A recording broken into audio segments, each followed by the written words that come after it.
He does not seem to remember basic facts about his own life. He does not seem to remember things that happened as recently as his first term. This is a guy who once boasted he had the best memory of all time. His words, certainly not mine. But recently it seems like he is, well, not at all okay, I guess is one way to describe it. Let me show you what I mean. Yesterday, Trump attended an AI summit in Pittsburgh. And within 10 minutes of taking the microphone, he launched into an utterly strange digression about his uncle and the notorious domestic terrorist of all people, Ted Kaczynski, better known as the Unabomber. My uncle was at MIT, one of the great professors, 51 years, whatever. He was the longest-serving professor in the history of MIT. Kaczynski was one of his students. Do you know who Kaczynski was? There's very little difference between a madman and a genius.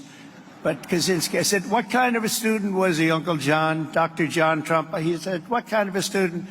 And then he said, seriously good.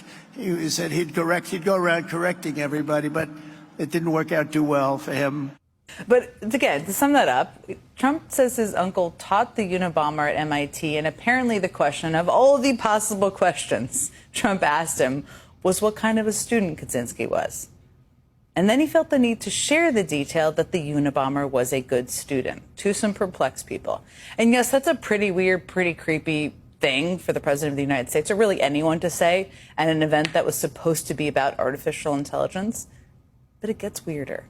Because the Unabomber, Ted Kaczynski, never attended MIT. And while Trump did have an uncle who worked at MIT, his uncle died in 1985, which is a full 11 years before the Unabomber was publicly identified and apprehended. So I guess either Donald Trump is confessing to having known the identity of the Unabomber more than a decade before he was caught. There could be that, I suppose. Or something is seriously off with Donald Trump. And that's not a one-off. That is hardly the only incident. I mean, today reporters in the Oval Office asked Donald Trump about new reporting that he has floated the idea of firing Federal Reserve Chairman Jerome Powell. And this is how he responded.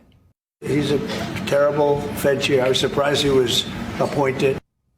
Were you? Were you really surprised he was appointed? The person who nominated him for that job was you, Donald Trump. It was you.